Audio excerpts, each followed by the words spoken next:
अनूप द्विवेदी जी, फरीदाबाद से। राधे राधे महाराज जी। महाराज जी, मेरा प्रश्न कर्ज के संबंध में है। आपके श्रीमुख से सुना है था कि अगर किसी का 1 रुपया भी कर्ज हो जाए तो दोबारा जन्म लेना पड़ेगा। तो महाराज जी, इसी चीज पर सुनकर मैं बहुत परेशान हो गया था। 1-2 रुपए तो इधर उधर हो ही जाते हैं महाराज जी।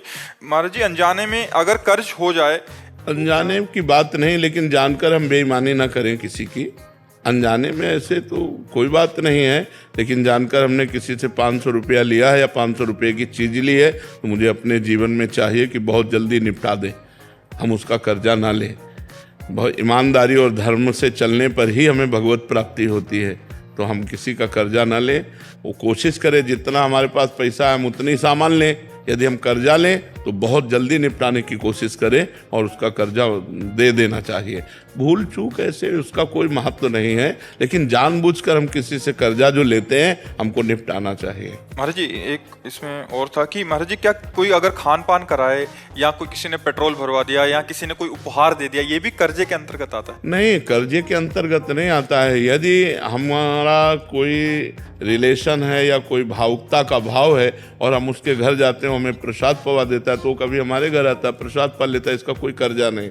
अब हमारी गाड़ी में पेट्रोल क्यों डलवा रहा है, हमें देखना है कि हमसे कोई बुरा आचरण तो नहीं करवाना चाहता है, घूस तो नहीं दे रहा है हमको, हम ऐसे क्यों डलवा ले पेट्रोल? दोस्ती यारी में। हाँ, तो दोस्ती यारी में तो दोस्त है तो फिर डाल देता है, तो हम कभी उसका भी कार्य कर देते, वो बात अलग है। ऐसे नहीं, ऐसे कैसे कोई हमारी जेब में पैसा डाल दे, ऐसे कौन कर रहा है?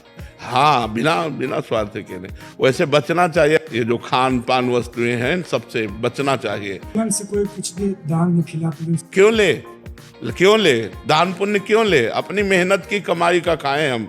हाँ, निमंत्रण में जा रहे हैं तो हम उसको निमंत्रण देते, वो हमको निमंत्रण दे रहा, वो खा रहे हो। बात अब रोड में कोई हलवा पूड़ी बांट रहा है, ऐसे थोड़ी करने का तुम्हारा अधिकार है कि ऐसे दे दो। तुम गृहस्थ हो, अगर तुम उसके 2 पूड़ी और हलवा पाते हो तो 100 रुपया निकालो, वहाँ रखो, चलो अपने धर्म से चलो, तो बात अलग है। तुम्हारे सारे सुकृत ले रहा है वो, परिक्रमा लगा रहे हो तो तुम्हारी परिक्रमा का पुण्य ले रहा है वो, तब वो हलवा हाथ जोड़ के खवा रहा है, भैया वो हलवा खा, वो चतुर है। ऐसे थोड़ी है कि तुम्हें फ्री पवा रहा है। आपने बोला तो खिला नहीं सकते तो खाओ नहीं। हाँ, अपने धर्म की कमाई खानी चाहिए, अपनी मेहनत की कमाई खानी चाहिए। हाँ। हम जैसे 4 दोस्त आए हैं, हमारे साथ एक वो दोस्त, वो जैसे कल हमें खिला दिया बड़े होटल में।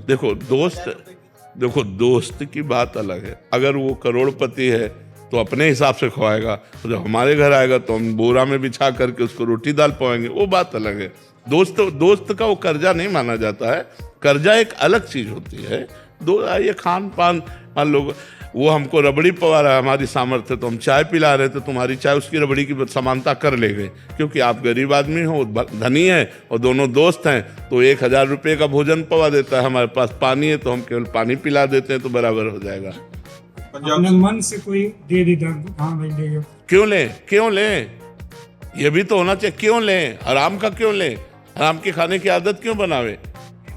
नहीं लेना चाहिए। मेहनत की कमाई हम ऐसे क्यों ले ले? ऐसे अधर्म की बात नहीं।